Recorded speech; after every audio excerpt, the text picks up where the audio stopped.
Doutora Isabel é médica, carioca, mãe, nascida nas Laranjeiras, torcedora do Fluminense, tricolor carioca.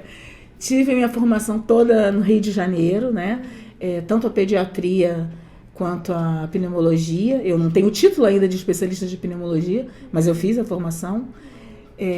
Tudo no Rio de Janeiro, na Unirio, tá? Universidade Federal do Rio de Janeiro, no Hospital Gafegrini, que é a minha grande casa, que eu amava trabalhar e estudar lá. E que nós tentamos, aí meu marido, sair do Rio de Janeiro para ter uma vida mais tranquila, porque a gente queria ser pai, queria ser mãe. E fomos saindo interior adentro, viemos por Chapecó. De Chapecó eu recebi um convite para ser rotina da maternidade de Francisco Beltrão. Só que em Beltrão eu conheci um outro carioca e ele trouxe a gente para cá. Meu marido veio para estudar medicina, ele estuda medicina no Paraguai, né?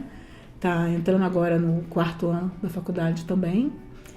E a gente não quer ir embora daqui. A gente amou Foz e começamos a trabalhar, ele estudar e eu trabalhar. A gente tem um filhinho de 7 anos, Joaquim, que é o meu príncipe, né? E aí, Iguaçuense? Não, ele nasceu em Brasília. Nossa. Ele é candango. Chama candango, né? Então o pai é gaúcho, a mãe é carioca e ele é candango. Ele nasceu em Brasília. Mas ele fala, o sotaque dele é paranense, porque ele aprendeu a falar aqui. A gente chegou aqui, ele estava com 2 aninhos, então estava no auge do desenvolvimento dele, de começar a falar, então ele fala bem o sotaque paranaense, sabe? Mas ele também fala muito, algumas palavras como eu, né? Ele faz o porta no paranaense, mas ele fala verde, igual a mim. E é engraçado que ele está sendo alfabetizado agora, e aí às vezes ele fala assim, mamãe, é o E? Eu falo E ou eu falo I, mamãe? É areia? É peixe? Sabe? Ele puxa o X como eu puxo às vezes também. Mas na essência dele é um sotaque bem paranaense. E aí nós começamos a trabalhar. Eu cheguei aqui em 2018, né? E trabalhei um ano, trabalho ainda no Hospital Costa Cavalcante, né? Trabalho no Hospital Municipal, sou professora, preceptora de pediatria da Universidade Federal Latino-Americana, na UNILA, né? Agora eu sou a chefe do internato de pediatria no momento, né? Sou concursada lá. Amo a amamentação, amo pediatria, amo... Eu quis ser pediatra desde os meus 6 anos, pra você ter ideia. Desde os 6 anos eu sonhava ser pediatra, pra você ter ideia. Meu ídolo era a minha pediatra aos 6 anos de idade. Eu tive uma doença chamada síndrome nefrótica e eu fiquei muito tempo de repouso, com pressão alta, não podia fazer exercício, não podia brincar, fazendo dieta, né? Na época toda a terapêutica da doença. E aí o dia que eu cheguei no consultório, ela falou assim, olha mãe, falou pra minha mãe, pode comprar a bicicleta dela, ela tá de alta. E eu pensei assim, eu quero ser igual a ela. Eu quero fazer isso. E eu vim trilhando, eu sou bióloga também, tá? Eu fiz biologia antes, fiz a minha faculdade de medicina já mais velha, né? Já trabalhando em outra profissão. E cheguei na pediatria, como era o meu sonho. Eu nunca quis outra especialidade.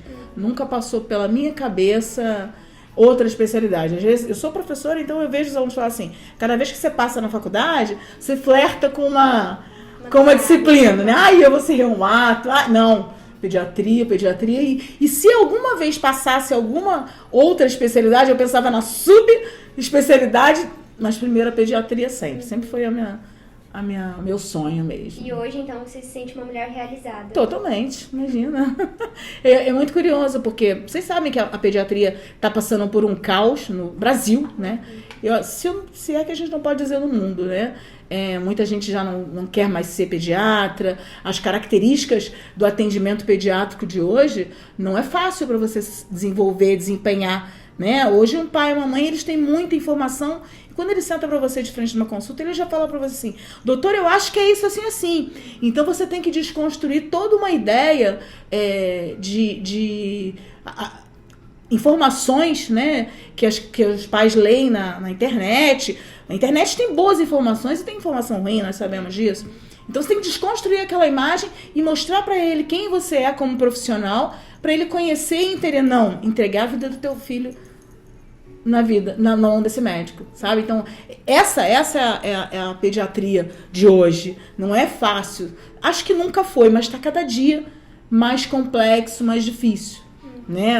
Acredito até que para todos os médicos, mas a pediatria em si não é fácil, né? Hoje tem médico na internet falando de alimentação, de transtorno do espectro autista, de cirurgia, explicando tudo. Então, quando o usuário chega para você, ele chega com uma ideia pré-concebida e você não sabe se essa ideia é boa ou ruim, se isso tá certo, se é realmente o que de fato acontece. Então você tem que vir lá do zero, construindo a sua imagem como profissional, mostrando quem você é, mostrando que você pode contribuir na vida do filho dessa pessoa.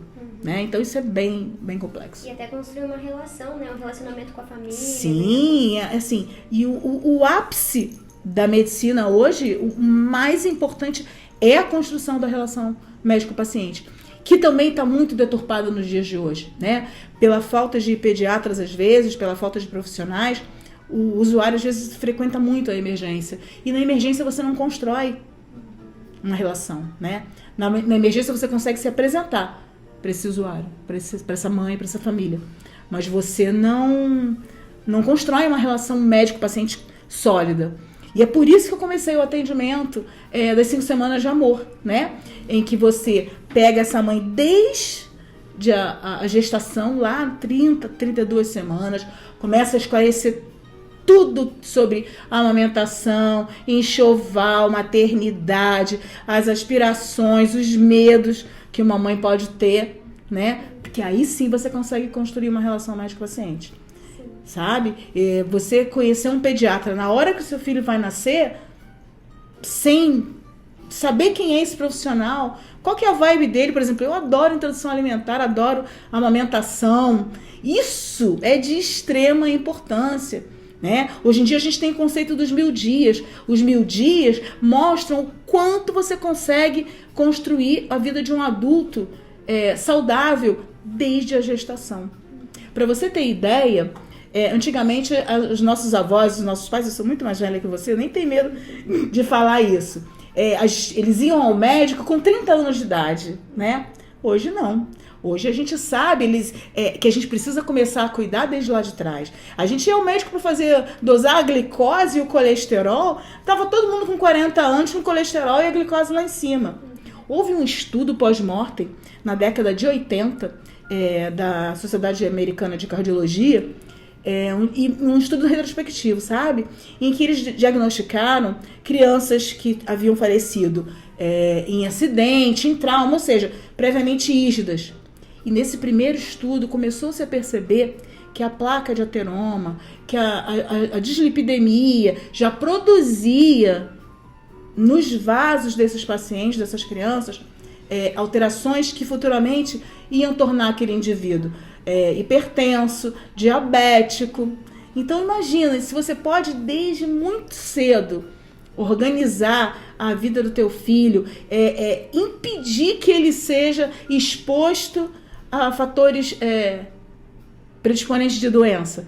Isso se chama prevenção primordial, não é nem prevenção primária. Isso é prevenção primordial. Prevenção primordial é o que há de mais top na vida hoje de um médico, sabe? De atuação como médico. É você pensar em prevenção primordial. Sabe? Isso é muito importante. Meu consultório é bem misturado. Eu atendo muito paciente do Paraguai, atendo argentinos também e atendo muita gente de Foz, né? Eu faço um atendimento domiciliar também. Vou te contar como surgiu o primeiro atendimento domiciliar na minha vida. Eu trabalhei bastante, fiz um consultório assim muito bonitinho, muito teteia, sabe? Muito legalzinho, assim, do jeito que eu queria, do jeito que eu sonhava, né? E 5 dias depois que eu inaugurei meu consultório, fechou tudo, foi na pandemia. E eu já atendi alugando horário, né? Numa sala de um colega. E aí as mães começaram, doutora, como é que eu vou fazer, doutora? Meu filho tá sem consulta. E a cartela de vacina, meu filho cresceu, meu filho não cresceu. Aí um dia eu enfiei tudo dentro da mala do carro. Falei, mãe, eu vou te atender na sua casa. Posso? Você topa? Ela, topo. E aí eu comecei, sabe? Comecei aí, ir às casas e comecei a atender, inclusive, situações de urgência às vezes, né? Ah, o bebê começou a ficar com febre, o bebê tá com diarreia. E aí eu comecei a fazer tantos atendimentos de urgência quanto os atendimentos planejados, né? Desde que, assim, as mães fizessem contato, não podia aglomerar, né? Lembra? Não podia aglomerar, não podia ter 3, 4 dentro de uma sala, tinha que marcar 1 por hora e tal. Não, tudo fechado, não pode nem abrir, o prédio fechado, foi... E aí eu comecei o atendimento domiciliar. A definição de pediatria, ela varia muitas vezes entre os planos de saúde, né? Mas eu atendo até 15 anos, tá bom? Que são, na verdade, 14 anos, 11 meses e 29 dias. Essa é a definição mais que fecha, né? O conceito de pediatria, porque daí em diante é adolescente, tá? Pra você ter ideia de como é engraçado, eu tenho uma boneca no meu consultório, depois eu vou mandar uma foto pra vocês, que a menina ficou moça e ela me deu a boneca de presente. Legal. Muito linda, uma bebê reborn. E aí ela parou de brincar de boneca e ela me deu. E ela faz parte do arsenal de brinquedos do meu consultório. 5 semanas de amor, ele é assim. São 5 consultas, tá? A primeira consulta você realiza ela ainda na gestação, tá? Perto de 30, 32 semanas. E aí você começa a fazer reposição de suplementação nutricional, ferro, vitaminas, metilfolato, vitamina D, tudo. Eu trabalho junto com o obstetra que a mãe escolhe para ser o seu obstetra. Só que eu tenho um foco também um pouco mais amplo, voltado já para a saúde do bebê. Voltado já para prevenir as carências que a mãe possa vir a ter, para não influenciar no neurodesenvolvimento, né? Focando, eu ajudo a mãe a montar o seu enxoval e ela não comprar bobagem. Eu digo para você porque eu fui uma mãe assim, eu fui mãe velha. Então, quando eu comecei a fazer meu enxoval, eu queria tudo, queria comprar tudo e teve coisas que eu nunca nem usei. E aí, dali eu falei assim, não, agora eu vou ensinar as mães, eu não vou deixar a mãe gastar dinheiro à toa, né? Então, tipo assim, menino gasta de 7 a 9 fraldas por dia, menina de 6 a 8, então ajudar isso. Ou então, às vezes, a mãe vai na loja e compra um monte de roupa quente e o bebê vai nascer no calor. Quando chega o inverno, aquela roupa que ela comprou já não dá mais no bebê, né? Ou então compra shampoo, condicionador. O bebê não precisa de shampoo e condicionador. O bebê não precisa de hidratantes absurdos. Se eventualmente ele tiver algum acometimento de doença de pele, o médico vai te recomendar qual é o creme que pode usar na hidratação, né? Então, essa primeira consulta vem disso aí, sobre amamentação. Mamãe, você vai querer amamentar? Vamos planejar como é que é? Olhar a mama, ver se tem alguma alteração, se o bico é plano, se tem mamoplastia, se não tem, que técnica que foi utilizada, né? Preparar para todas essas questões assim de ansiedade, porque a maternidade é a ansiedade do primeiro dia, quando você descobre, até o final. Até na hora do parto você auxilia também. Sim, se essa mãe quiser que eu receba o bebê, eu recebo o bebê, com certeza. Mas os 5 semanas de amor em si, ele é a partir do pré-natal e quando ela chega em casa, que as outras 4 consultas, que são 5 ao todo, as outras 4 são em casa, 1 por semana. E aí, nesse atendimento, eu levo tudo para casa do paciente, para a criança, eu levo a minha balança, a régua, meço, peso, a gente avalia a perda ponderal e quanto perdeu, avalia a técnica de aleitamento materno, se a técnica está precisando de alguma ajuda. A minha primeira paciente que eu fiz isso foi muito legal, também foi na pandemia, e eu tinha feito a sala de parto dela, e aí eu combinei com ela a primeira consulta do bebê pós-nascimento. E aí tava no boom de casa aqui em Foz. Eu falei, não vou deixar essa mãe entrar no hospital de jeito nenhum, cesárea, sofrendo, e a mãe dela idosa para ir junto para consulta. Não vou. Aí eu pedi autorização a ela. Posso ir na sua casa atender o seu bebê? Ela...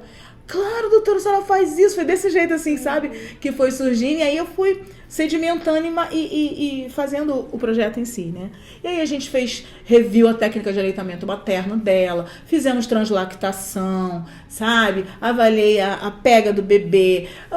A mama que tinha tido uma mastite. Tudo, sabe? Eu vi numa consulta tudo.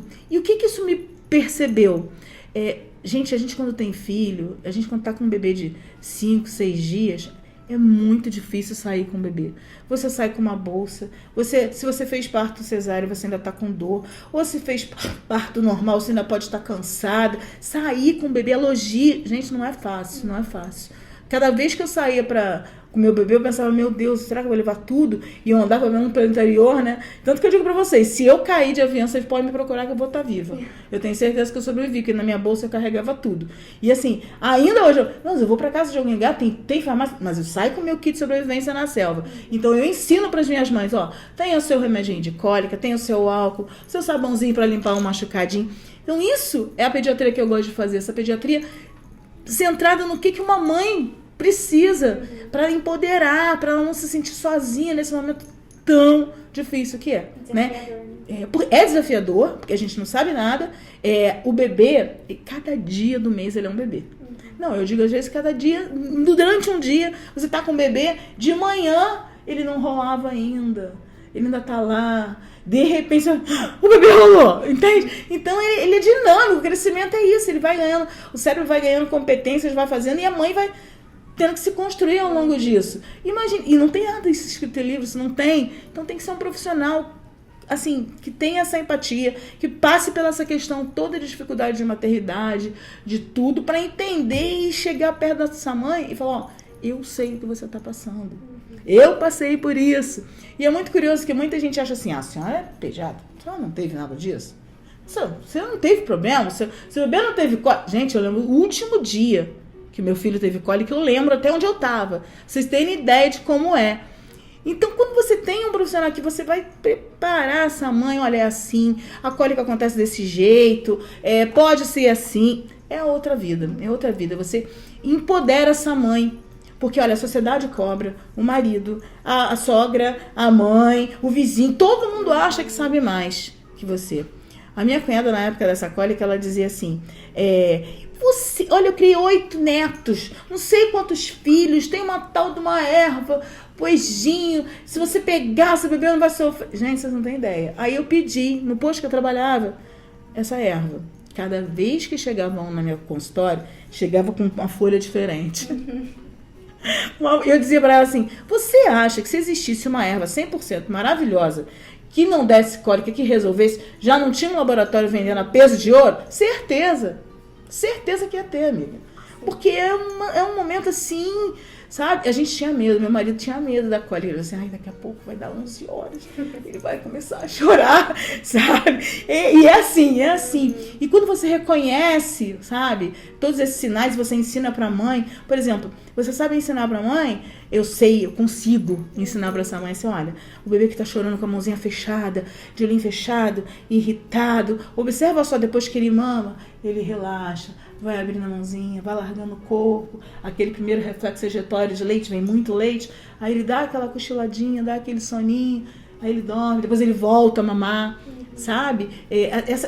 Toda essa ansiedade da mãe de, eu tentei ordenhar o meu leite, saiu um pinguinho de nada, né? Mas olha só, nos primeiros dias não vai caber 100 ml de leite no bebê. Então, se essa mãe não é orientada, se ela não é ensinada, ela fica o tempo inteiro desesperada, querendo ir para emergência, querendo fazer um atendimento em cima de uma necessidade que você pode ser prevenida. Você pode explicar para ela. Qualquer gestante sem risco, tá? Porque a gestante de risco pode ter nascido um bebê prematuro, ele vai demorar a sair do hospital, ele pode ter precisado de UTI. Então, aí, se quiser fazer esses 5 semanas de amor num bebê de alto risco, a gente já tem que voltar para as necessidades específicas de cada caso, né? As gestantes de baixo risco, todas elas se encaixam no projeto 5 semanas de amor.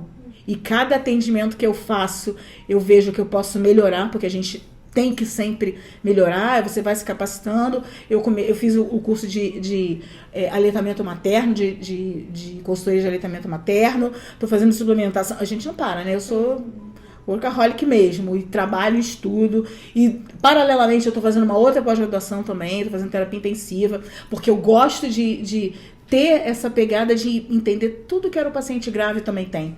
Como você me perguntou, todas as mães, não, nem todas as mães são de baixo risco, né? Existem aqueles que podem ter ficado numa maternidade, num UTI neonatal. Então, você tem que se capacitar cada vez mais, isso é fato. Você não pode estagnar no tempo, porque a gente é dinâmico, né? A cada minuto vai saindo um artigo novo, uma coisa nova, e você tem que estar se capacitando. né? Então, eu estou muito feliz, estou muito satisfeita com esse momento que eu estou vivendo, sabe? De me possibilitar investir no meu consultório, investir nesse atendimento, que é lindo, sabe? É muito bom. Olha, eu equilibro na medida do possível, né? Lógico que eu me cobro também de estar mais presente na vida do meu filho, mas eu busco ele diariamente na escola, levo. Outra pegada minha que muita gente sabe, quem já me conhece e frequenta a minha casa, eu cozinho, tá? Eu sei cozinhar desde os meus 8 anos e eu venho trabalhando em cima de introdução alimentar. Eu estou escrevendo um livro de introdução alimentar com receitas, com técnicas. Vai ser um projeto que já está no forno há um tempinho também, sabe? Eu adoro cozinhar para o meu filho, cozinhar para minha família, para quem frequenta a minha casa. Eu faço a atividade física com ele, a gente vai para taekwondo, capoeira, viaja, a gente passou 10 dias de férias juntos. Eu tento planejar tudo que eu posso com ele dentro e participando intensamente. No futuro distante eu me imagino dando muito mais atenção ao meu filho, com certeza, participando muito mais. Todas as fases são difíceis, tem peculiaridades de cada uma, mas eu quero muito, principalmente na adolescência, estar ao lado do meu filho com mais afinco, mais presente, sabe? É um momento de desconstrução de uma criança, o adolescente que quer, sou grande, né? E eu acho que precisa de muito apoio também. E o adolescente, ele não pode ficar abandonado. Ele já sabe tomar banho, ele já sabe comer, ele já sabe estudar. Não. Tem muito mais por trás da adolescência também do que só comer, estudar e fazer atividade. E eu quero estar muito presente. Meu Instagram é Isabel Mendes Pediatra, tá? Tem um Linktree que você pode marcar as consultas. E tem o telefone de marcação também no meu Insta, tá bom? Eu acho que se eu pudesse mandar uma mensagem para as mulheres: mamães, criem seus filhos para um mundo diferente. Eu crio meu filho, eu ensino ele a lavar a louça, eu ensino ele a lavar a cueca dele. Se eu vou fazer um bolo, eu ensino ele a... Sabe, eu quero que ele seja um homem que participe muito na vida da família dele. Então, mas eu acho que só vai começar quando nós, mães, começarmos a criar os nossos filhos diferentes. Não criar o nosso filho só esperando que uma mulher vá servir tudo à mão para ele, sabe? Eu acho que a gente precisa urgentemente que nós mães revejamos os nossos dogmas de educação e criar esse menino, sabe? Mais assim.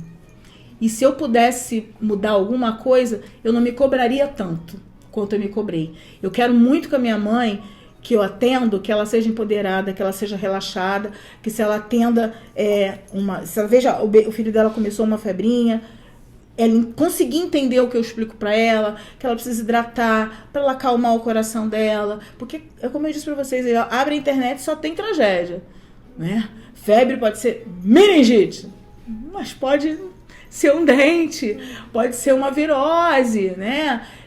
E as viroses comuns da infância, a gente sabe aí, pode acontecer de 6 a 10 por ano, né? E eles voltaram agora, depois da pandemia, ficaram muito tempo sem sair, sem socializar, tiveram muitas doenças. Então eu quero ajudar essa mãe a ela relaxar e curtir a maternidade também. Isso eu teria feito, porque eu também me cobrava demais, eu queria fazer tudo perfeito, e o perfeito não existe. Existe muito bom, mas não existe perfeito.